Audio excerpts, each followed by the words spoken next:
Саламатсыздар, урматтуу телекөрүүчүлөр. Эфирде мисал үчүн программасы жана аны мен Өмүрзак Азимкулов алып барам. Бүгүнкү биздин программанын коногу Азамат Абдиев агайыбыз келип турат. Азамат агайыбыз тууралуу кыскача тааныштырып өтө турган болсом, медицина илимдеринин доктору, профессор.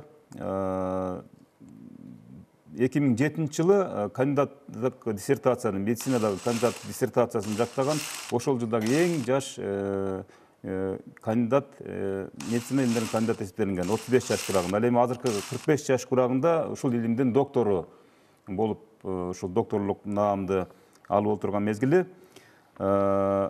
Сиз ушул биздин студияга келерден мурун агай сизге бир жакшы бир өзүңүздүн бүгүн ушул кезге чейинки жасаган, ушул кайсыл окуу жайды бүттүңүз, эмне үчүн ушул медицина илимдерине кызыгып калдыңыз, ушул тууралуу кыскача баян этип берсеңиз, анан сөздүн калган учурун алып кетебиз. Саламатсыздар. Эми бул медицинаны тандап калганымдын себеби ушул атам себепкер болуп калса керек. Атам өзү ветеринар, зоотехник эле. Анан атам кичинекейинде бала кезде ээрчип жүрүп барган жерлерде малдарга, жылкыларга жасаган операцияларын көрүп, ошондо атама суктанчумун да. Анан ушул себеп болуп калды болуш керек. Биринчиден. Анан экинчиден ошол мектепти бүтүп, Бишкекке медицина институтуна тапшырып, анан 98-жылы бүтүрдүм. Анан 2 жылдык дипломдон кийинки, институт бүткөндөн кийин 2 жылдык клиникалык ординатураны Бишкектеги улуттук хирургия борборунда, Мамед Мамкеев атындагы хирургия борборунда бүтүрүп келип, 2000-жылдан бери Оштогу, өзүбүздүн Оштогу областтар аралык клиникалык ооруканада иштеп калдым. Параллельно эле Ош мамлекеттик университетинде ассистент кафедра хирургияда кафедрасында иштеп калдым, медицина факультетинде. Ошондон бери 2000-жылдан бери Ошто ушул. Азамат агай, айтсаңыз, бүгүн биздин теманы дагы эскерте кетейин. Кыргыз медицинасында көмүскөдө калып кеткен хирургиялык аракеттер деп атадык да.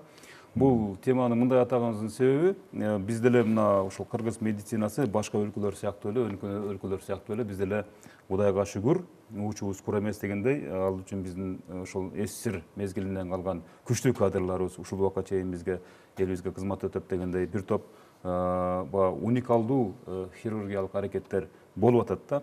Бирок көмүскөдө калып кеткен хирургиялык аракеттер дегенибиздин себеби дагы жөндүү да. Көпчүлүк хирургтарыбыз бар да, мисалы жасаган ишин баягы эл даңазалап, же болбосо элге маалымат жетпей калат да. Анан ошондон улам чет мамлекеттерге барып, канча акча каражатын баягы коротуп дегендей кыйынчылыкка душар болуп келип атышат да. Ушул медицинадагы ушул эң көйгөйлүү медицинадагы маалыматтык согуштун баягы алдыга жылбагандан улам, же болбосо ушул атайын роликтер жасайбыз бул жөнүндө, мисалы даңазалоо иштеринин алдыга жылбагандан улам ушундай аракеттер болуп жатабы деген ойдо. Сиздин ошол хирург катары биздин медицинадагы хирургиялык аракеттер тууралуу айтып берсеңиз. Бизде деле күчтүү хирургтар көп да. Туура айтасыз. Эми бул мындай да, Өмүрзак, бул илгеритен мисалы үчүн бир эле хирургия дегенде, мисалы кардиак хирургияны алам, бир эле Бишкекте мисалы. Бизде эң кыйын специалисттерди Россияга, Казакстанга кетип калышканда болгон да. Анан кардиак хирургия жылбай калган, мисалы. СССР убагында эле кетип калышкан. СССР убагында эле, мисалы үчүн. Анан азыркы моментте Кудайга шүгүр, эми өкмөттүн баягы төшөгүнө карап, бул бутуңсун дегендей каражатка, мүмкүнчүлүккө, медицина технология байланыштуу кадрлар анча-мынча эле кармалып калбаса, кээ бирлери баягы медицина күндөн күнгө өсүп турат. Биз өмүр бою медицинаны өмүр бою окуйсуңуз. Мисалы үчүн ачылыштыктар болуп турат. Андан калбаш керек, информациядан калбаш керек дегендей да. Ошондой эле бул боюнча мисалы үчүн канча көптөгөн азаматтарыбыз ушул илимдин аркасынан, ушул таланттын аркасынан, ушул медициналык ачылыштардын аркасынан Кыргызстандын акыбалы жетпесе, чет жактардан окуп, билимин өркүндөтүп, практикасын өркүндөтүп, келип бизде кызмат кылган азаматтарыбыз толтура болуп атат. Эми биринчиден ал, экинчиден баягы даңазалоо дегенде мындай да, бул именно ушул медицинада, хирургияда мындай менменсиген болбойт. Бул даңазалоо деген болбойт. Баягы биздин устаттарыбыз айтмакчы, операцияга сен бейтап тыкысын, операциядан кийин бейтап тыкысын дегендей сөз да. Операцияга сен бейтап сеники, операциядан кийин сен бейтап тыкысын дегендей. Потому что сен бейтаптын өмүрүн менен алышып атасың. Анын илдетин жок кыла атасың. Ошол мойнуңа жүктү алып атасың. Ошол вопрос дагы чоң да. Дегеним ошол хирургиялык аракеттерде эле бир топ баягы чоң ачылыштар биздин медицинада болуп атат да. Маалыматтын жоктугунан улам элдер мисалы жөнөкөй эле өттү алмаштырыш үчүн же болбосо өзүңүз айткандай баягы ички органдарды, бөйрөк, боорулорду алмаштыруу процесстери айрым учурда ошол жеңил этаптары Кыргызстанда деле жасалса болот турганын биз көрүп билип атабыз да, мисалы угуп атабыз дегендей. Бирок ошого карабай мен ушул даңазалоо деген сөздү киргизгеним себеби ошол биз мисалы чет өлкөлүктөр сыяктуу эле мисалы бизден бүтүп барган мисалы пакистандык же болбосо индиялык студенттин кийинки аракетин ошол Индияда же Пакистанда же болбосо башка мамлекеттерде, Израилде деп коелу мисалы өтө даңазалайт экен да, мисалы атын даңазалап, анын жасаган иш аракетин даңазалап, ошол хирургка стимул катары, ал андан бетер өнүгүп өөрчүп ушундай аракеттер болот экен да. Мисалы бизде деле ушундай хирургдар бар да, мисалычы. Бар. Ошого болгон мисалы биздин позициябыз, ошого болгон биздин баягы даңазалоо иштерибиз жүрсө деген ойда мисалы. Туура. Кече жакында эле мисалы Бишкекте бөйрөк алмаштыруу процесси жүрдү, хирургиялык аракеттер жүрдү. Анча-мынча мына азыр өзүңүз жогоруда айтып атасыз, мисалы жүрөккө болгон операцияларды эле биздин Ош облустук клиникалык ооруканасында же болбосо Бишкекте жасалып атат деген сыяктуу да. Бирок биз ушул жасалганыбыз баягы кадимки эле күнүмдүк иш катары калып кетип атат да. Шуну даңазалаш керекпи деген ойда бул жердечи. Эми даңазалаганда эми кандай, эми баягы ооруган адам мусафир болуп калат да, өзүң билесиң. Анан ал канчалык информация ала алат. Кээ бирлери сурап этпей эле ушунча акча керек экен деп бирөөнүн сөзүнө кирип алып, анан чет жакка ушунча капитал топтоп, жыйнап барып, ал жерден анысы жетип калабы, жетпей калабы. Бир жерден обследование болгон кагаздар аяка жетип, алар түшүнүп, аларды ушуну кабыл алабы, ушул жол киресте тамак ашы жаткан баардыгы бул суммага кирип атпайбы. Ошол эле өзүң туура айтып атасың, ошол эле нерсени бизде кээ бир мүмкүнчүлүктөр бар, кээ бир жасап бир жакшына эле болуп жасап жүрөт, мисалы үчүн Бишкекте, Ошто бирдей эле уровенде жасалып атат мындай нерселер. Чоң хирургиялык операцияларды жасоого бизге эмне жетишпейт азыр? Же кайсыл факторлор себептүү? Баягы өзүң айткандай мындай да, Өмүрзак. Бөйрөк алмаштыруу, жүрөк алмаштыруу, же болбосо боор алмаштыруу деген бул өтө чоң операция. Большая операция деп коет хирургияда. Буга мындай эле, мисалы үчүн донор, реципиент бере турган киши, ала турган киши органда. Булардын баардык нерселери изучать этилет да, совместимость деп коет, мисалы үчүн бир эле вопросту айтсак. Анан ал туура келеби, баягы автозапчасть алмаштырып салгандай эмес да. Муну болбосо мунусун салып коелу дегендей эмес да. Ошон үчүн бул жерде көп нерсени изучать этип, көп нерсени эске алуу керек да. Ошолордун баарын эске алып туруп кийин жасалса болот. Бул бизге кадрлар жетиштүү, билимин өркүндөтүп, чет жактан өркүндөтүп, практикасын өркүндөтүп келип, бизге даңазалап кылса болот. Эмне үчүн болбойт болот? Жасалса. Биздин медицинадагы мисалы заманбап технологиялык жабдыктардын жетишсиздиги дагы бүгүнкү медицинанын өнүкпөй атканына чоң таасир берип атат деген ойго кандай таасир калтырасыз? Кандай жолдору бар сиз окумуштуу катары, профессор катары? Туура. Эми мындай да, баягы мисалы үчүн малоинвазивный хирургияны айтайлы. Мисалы үчүн мурда мисалы үчүн бир карыш кесилип, мисалы үчүн ашказанга болобу, боорго болобу, өткө болобу, ишеги болобу операциялар жасалып атса, мисалы мурда традиционный деп коелу. Азыркы учурларда кичинекей проколдор жасап алып туруп, 2-3 прокол менен жасап туруп, бүгүнкү жасалган бейтап, операция болгон бейтап, эртең менен кадимкидей басып жүрөт. 2-3 күнү үйүнө чыгарабыз. А ушул эле практика, ушул эле операциялар чет өлкөдө эртең менен жасалып, түштөн кийин үйүнө чыгып кетет, мисалы үчүн. Бул дагы көп жери изучать этилет да. Бул дагы мен мисалы үчүн мына илмий иштеримде көп баягы отражать этет деп айтылган. бул биринчиден бейтап үчүн өтө жеңилдик болот ден соолугуна. Экинчиден материалдык жактан чыгым аз болот. Үчүнчүдөн өкмөткө деле баягы койко не деп коет, жата бергенде канча убакытка айыгып чыкканга чейинки. Ушулардын баарын изучать этиш керек да. Мисалы, сиз ушул өзүңүздүн деле доктордук диссертациядагы темаңызда мына өтүшүп кеткен ичек ары орундар боюнча, мисалы, жактап ушул боюнча илимий макалаларды бир топ жазсаңыз керек.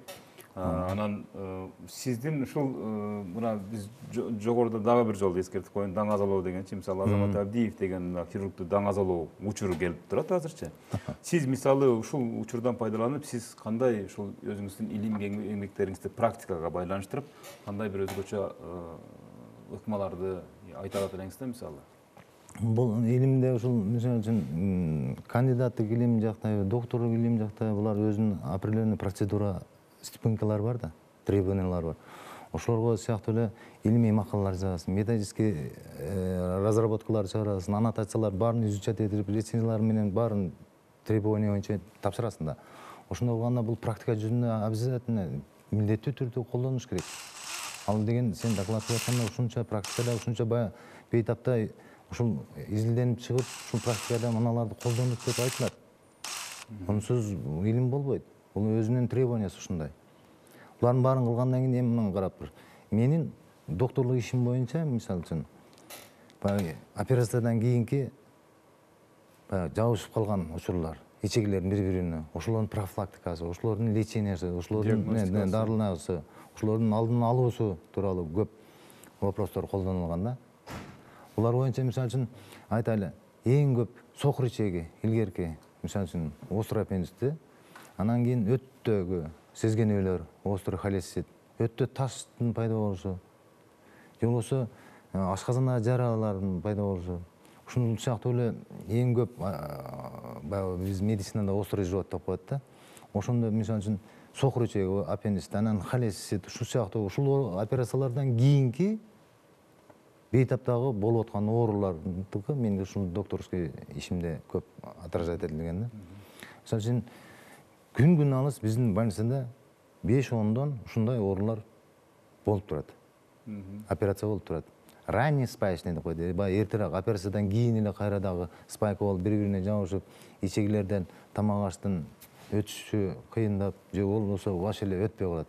Такыр эле өтпөй калып, кусуп, ушул сыяктуу оору да бул. Мисалы, сиз хирургка тарайсаңыз, эгерде сизде технологиялык жактан жабдыктар жетишкенде, сиз кайсы ооруларды дагы ушул өзүңүздүн кесибиңизге байланыштуу кылмаксыз да. Азыр кайсы ооруларды сиз кыла аласыз операция, кайсы ооруларга айла жок, ошол техникалык жетишпестиктен улам кылбай отурасыз да, мисалы. Ошондой абал бар. Жок, эми азыр Кудайга шүгүр эле, азыр эми баягы малоинвазивный хирургия деп айтпадымбы? Ошол боюнча биз көптөгөн операцияларды баягы илгеркичиден кеспестен, азыздан кичинекей тешиктер менен кирип эле жасап атабыз да. Бул мисалы үчүн эхинококту илгери. Бул деген чоң операцияда боордо болобу? Боордо болот, мисалы үчүн. Өттөгү таш болобу? Аны өттөгү таштарды азыркы учурда Кыргызстанда эле кадимкидей эле алып, кадимкидей эле айыкташып атат. Бул уже 30 жылдан бери Кыргызстан практикасында бар. Биринчиден академик Маммет Мамекеевич алып келген илгери, бул 95-жылдардан бери. Ошто мына 2007-2006 жылдан бери кирип, Кудайга шүгүр, азыр элге ушул жактан жакшы жеңилдиктер болуп атат. Биздин Кыргызстан, кыргыз медицинасындагы кадрдык реформа, финансылык абалды эске албаганда, мисалы, акыркы 5 жылда сиз ушул адис катары айтсаңыз, туура эле жүргүзүлүп атабы негизи? Кандай өзгөчөлүктөр болуп атат дегендей, кандай шарттар болуп атат дегендей? Эми баягы план коюлганда, 1 жылдык план коюлгандай эле бизде дагы студенттерди кабыл алып, аларды бүтүрүп чыгаруу дагы бул квота бардык мындай эсептелүү да. Ошол бар Кыргызстандын чет жагына чейин, чет жакаларга чейинки эсептелген нерсе да бул. Жылда миңдеген студенттер бүтүп кетип атат, мисалы, аларды жумушка жайгаштыруу, же болбосо аларды баягы тандап алуу процесстери кандай болот дейм да. Жаштар эми мисалы үчүн мына быйыл бүттү, мисалы үчүн гос экзам тапшырды, 2 жылдан кийин ординатура, анан 1 жылдык ВОП деп коет, ошону бүтүргөндөн кийин ушу шаарда калып, борбордук жерлерде калганга аракет кылышат да. Периферияда жетишпей атат ошол. Мисалы үчүн биз ушул күнгө чейин санавиацияда коет биздин больницада, ооруканада график боюнча, дежурство боюнча. Мисалы үчүн чоң алайда хирург жетишпейт, мисалы үчүн квалифицированный. Бирок ал жерде хирург бар. Бирок деңгээлде высокий категориядагы ал өз акыбалы жетпесе бизди чакыртат да. Эми кара 300 километр жерге. Жакшы дагы жол тегиз жол неме болуп жетип барабыз. Колдон келишинче жардамыбызды ал жерден кылса ал жерден, болбосо мобильный машинабыз бар. Ошо менен алып келип өзүбүздүн ооруканада жасайбыз. Ошол эле бул хирургтуку, мисалы үчүн травматолог болот, педиатр жетпей атат, чет немелерде невропатологдор, терапевттер, эндокринологдор жетишпей атат. Бизге эндокринолог деген сөйөнмөйт. Мына түштүктө биз Ферган өрөөнүнө киребиз, Жалал Абад, Ош, Баткен бардыгыбыз Ферган өрөөнү. Бул жерде бизде почвада йод жетишпейт. Ошон үчүн зоб болуп атат. Түндүккө салыштырмалуу. Түшүнүп атасың да? Бул эпидемияда, бул өзүнчө бир массада. Ошого жетишпей, бизге кадрлар чет жактарга жетишпейт. Алай-кууга, мисалы, Чаткалга, Лейлеке бизге кадрлар жетишпейт. Азыр мисалы медициналык мамлекеттик мекемелерге караганда жеке менчик медициналык борборлор көбөйүп кетти да, мисалы үчүнчү. Бирок алардын техникалык жабдуулары башка мамлекеттердегидей эле, өнүккөн мамлекеттердеги эле техникаларды алып келип жатат да. Бул жерде биз мамлекетти күнөөлөгөндөн сырткары дагы кандай сиз көз карашыңыз бар? Дагы кандай себептер болушу мүмкүн биздин медицинаны ушундай деңгээлге жеткизиш үчүн? Мен сени түшүнүп турам, бул мындай болуп атат деп атасың да. Эми өкмөттүн баягы жакшы кадрлардын, жакшы опытный кадрлардын ушул частный клиникага кетип калганын себептери да болуп атат деп атасың да. Мисалы үчүн ал туура эле. Бирок бүтүндөй эле кеткен жок. Ал киши бизге керек. Ал кишини эл баары тааныйт. Ал кишини мисалы үчүн бизде определенный ставкада иштеп туруңуз. Эмне проблема болот берди? Проблемасы эми баягы частныйга өзү ачкан жок, ал опытный хирург. Же болбосо опытный терапевт, же врач, башка бир бизнесмен ачып берди. Башка бир бизнесмен, инвестор алып келип, каржылап, ошону неме кылып берип, анан бир исполнительный директор, клинический директор деп коелу, бирөө башкарып атат. Анан бул жакшы специалистти чакырып атат. Ушундай болуп атат. Анан бул дагы убакыт саатына карап туруп, бош болсо убакыт саатына карап туруп, анан кийин ал жерде договор менен сүйлөшүп туруп, зарплатасын мынанча кылып берем, мынандай кылып берем десе, мүмкүн макул болуп барып аткандыр. Ушундайлар учурлар көп. Демек бул баягы социалдык экономикалык шарттарга байланыштуу баягы болгон аракеттерде болот. Анан биринчиден ал, экинчиден мына мисалы үчүн эмнеге колунан келип турган врач бул жерде жок болуп атса, тиякта турса инструмент частныйда, жеке менчикте. Ошол жерден барып туруп бейтапка эмне үчүн жардам көрсөтпөш керек? Ал көрсөтүш керек. Анын үчүн античкемиз, ал биздин милдет, мисалы үчүн. Айлыктын аздыгына карабай, шарттын жоктугуна карабай, бирок элге жардам берүү сиздердин милдетиңиздер. Ол милдеттүү түрдө эле. Чет мамлекеттерге мына стажировка өтүү үчүн деле бир топ баягы тажрыйбаларыңыздарды өнүктүрүү үчүн деле барып келип атасыздар да. Мисалы акыркы бир 5 жыл, 10 жылдын ичинде кыргыз медицинасында өзгөрүштөр болду же дагы канча жыл убакыт керек биздин ошол башка өнүккөн өлкөлөр сыяктуу биздин медицина менен сыймыкташ үчүн канча убакыт керек деп ойлойсуз? Мисалы доктор катары айтсаңыз ушул тарихи. Эми башка өнүккөн өлкөлөр сыяктуу эле эмес, өзүбүз деле айтып келе Өмүрзак, мисалы кошуна казак туугандарга биз жылда эле барып турабыз, баягы хирургический съезд гепатологов деп барып турабыз да, бир апрелдерде болуп турат дайым. Барганда алардын онлайн системасы, жөн эле компьютеризацияны айталычы. Цифровизация деп өтө өнүгүп кеткен, Анан буяктан бир жерден прямой эфирде операция болуп атат. Ошону буякта залда отуруп алып полный көргөн, ошол элементарный эле современный технология бизде Кыргызстанда өтө жетише бербейт да. Бунун үчүн эмне кылышыбыз керек дейсиз? Эми мунун аркасынан чуркашыбыз керек. Бул да эле саясат деп жүрө бербейби? Эми саясат деп эле баягы чоңдорго асылып эле төшөгө карап бутуңсун деп эле ал шултоо да болуп калышы мүмкүн, ал биринчиденчи. Экинчиден аракет эле кылышыбыз керек. Анан аракетке берекет дегенде кичине поддержка болсо ал дагы. Ошол мүмкүнчүлүктөр болсо, аппаратура, башка оснащение бардыгы болсо. Эми мына СССР убагында мисалы орус өкмөтү даярдап берген кадрлар дагы карып баратат дегендей да, мисалы убакыт сааты жетет дегендей, анан келаткан кадрлардын сапаттуулугуна ушу өзүңүздөр дагы аракет кылып аткан чыгарсыздар, мисалы ушу берип калайлы, кийин ушу коом үчүн, эл үчүн пайдалуу болсун депчи. Бирок азыркы күндө мына миңдеп саналган, миңдеп бүтүргөн медициналык окуучулардын бүтүрүүчүлөрү сиздин көз карашыңызда кийинки коом үчүн, эл үчүн пайдалуу деген бир кепилдик барбы? Сен пайдалуу деп жакшы айтып атасың. Коркунучтуу эмеспи деген да сөздү кошуш керек да. Ушуну кошуп коеюн. Анткени мындай да, азыр частный медициналык окуу жайлар көбөйдү, жогорку окуу жайлар. Ал жерден кандай сертификат берилип, ал башка өлкөлөрдө баягы признается диплом дегендей сөз да. Мисалы үчүн бизде мына Ожгу Средняя Азиядагы флагман боло турган чоң университеттин катарында 5 университеттин катарына кирип атабыз. Мисалы үчүн биздеги кадрлар биздеги контракттын же болбосо баягы окуу шарттын условиясына ылайык эле келип окуп атат дейсиң. Мисалы үчүн Индиядан, Непалдан, Пакистандан толтура келип атат. Бирок ошолор жакшы кадрлар жакшы даярданып барып атат. Буну моюнга алыш керек. Мисалы үчүн биз медицина академиясы менен тең тайлашып, даже кээ бир көрсөткүчтөр боюнча алардан алды да медицинасы. Бизде медицина, илимий таризде алып караганда теориялык. Ошол эле учурда баягы кой аксагы менен жүздөп койсо эле, ошол сыяктуу эле баягы кээ бир өзүбүздүн балдар, кыздарыбыз диплом үчүн эле окуган учурлар болуп калат да. Өмүрзак, туруп түшүнүп атасыңбы? Диплом үчүн эле. Ал бүткөндөн кийин чаң жатат шкафтын үстүндө, чемоданын ичинде. Ушул нерсе кимге керек? Анан аны атасы мүмкүнчүлүгү болуп, анан бир жерге частныйга болобу же мамлекеттик ишканага жилкесинен алып барып, эмнеде иштесин деп иштетип, окуп баштайт анан. Ал жерде бейтаптын тагдыры эмне болот? Бейтапты көрүп чочуп отурса врач.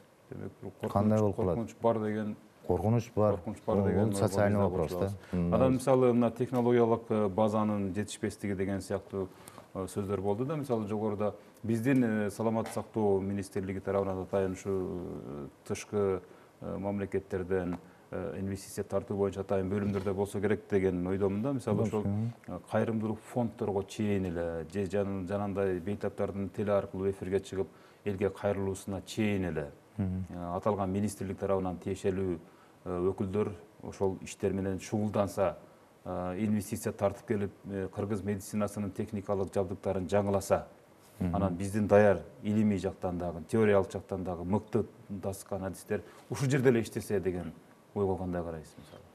Туура эле, туура эле. Мисалы үчүн мына диализ боюнча бул өтө социальный вопрос. Түшүнүп атасың да? Бөйрөктү баягы канын айлантып, бөйрөк иштебей калганда ХПН деп коет бизде, хронический почечный недостаток.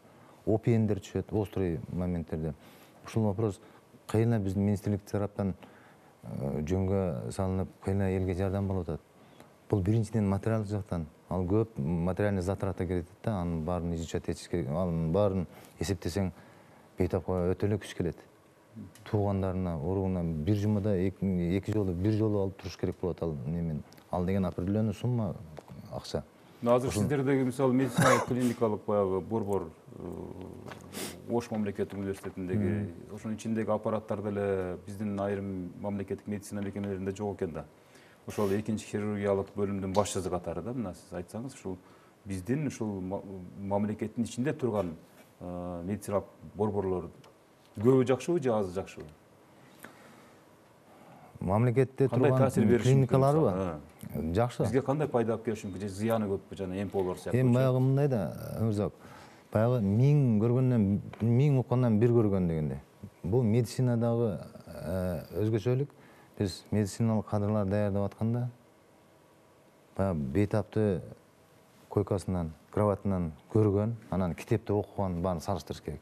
Ошол сыяктуу эле бизде мына Ожгудагы, Ожмудагы жакшы клиникалык база ачылып, ошол жерде бейтаптардын дарыланышы, ошол жерде обследованиялар жүргүзүлүп аткан иштердин баардыгы студенттердин прямо кирип көргөнүнө эң жакшы шанс болуп атат да. Анан бул жерден дагы бир моюнга алыш керек. Мисалы үчүн мен кафедра башчысы катары дагы бул жерде студенттерге ушуларды киргизип, мында моюнга алышым керек да. Мен университеттин ректоратка мен требование коюп, мынал нерселерди кылып бергиле деп ошого жетише албай убактым эме болуп жатат. Мына сентябрдан буюрса дагы аракет кылып атабыз. Баягы мен Казакстандан көргөндө мен операция жасап атсам, ошонун масса турган Ақтөбе залдагы, лекцион залдагы студенттер Студенттер. көрүп турса, мен тематический тема туура келип калса, лекция окуй турган тема туура келген операция болуп пайда калса, болот. бул деген көргөнү жакшы да.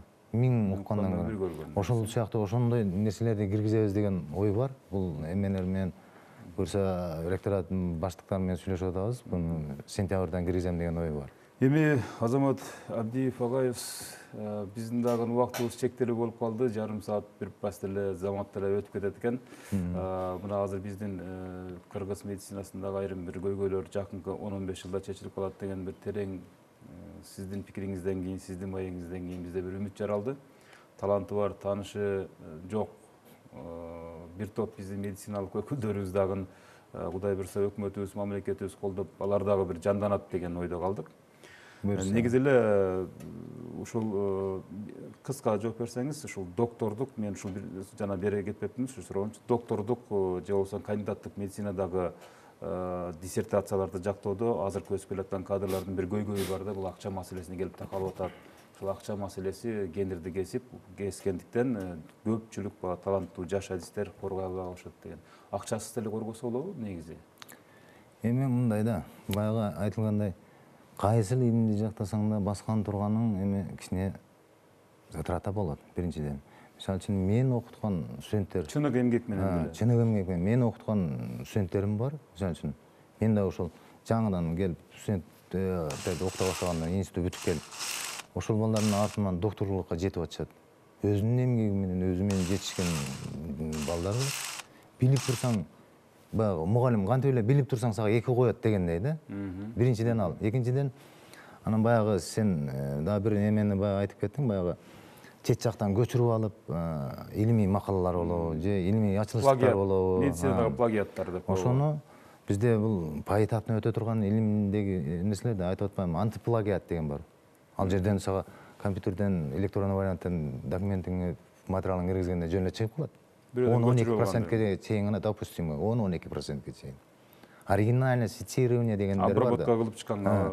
Андан кийин, андан көп болуп кете турган болсо, сен бирөөнү күнүнө там английский макаланы кыргызчага которуп жазып койсоң болбой калат. Ар кандай бурч-бурчуна чыгып калат экен да демек, а? Конечно, чыгып калат да. Бул ал компьютерден жөн эле чыгып калат да. Сен мына андан эле көчүрүп алыпсың деп эле чыгып калат да. Демек, бүгүнкү күндө өзүнүн мээнети менен деле ушу медицинада эмгек кылып, өзүнүн деле кандидаттык диссертацияларын, докторлук макамдарына жетишсе болот деген. Эми бул медицинада сатып алуу деген кыйын го. Кыйын, Ден соолукту сатып албай албайсың го. Ошол сыяктуу эле да. Анан дагы бир сөзүңө мен баягы ынанып отурам. Мүмкүнчүлүгү болуп, шарттуу жетпей, материалдык жактан жетишпей жүргөн өтө практикующий, өтө грамотный врачтарыбыз да бар. Аларды жактай албай жүрүшөт.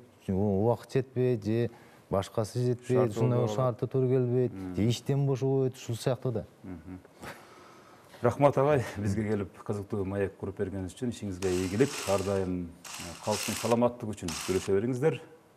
Ал үчүн сиздердин дагы ден соолугуңуздар чың болуш керек деген ниетти билдиргибиз келет. Ал эми урматтуу телекөрүүчүлөр, биз болсо кезектеги программаны дагы аягына келип жеттик. Кийинки жумадан жолукканча эсен туруңуздар.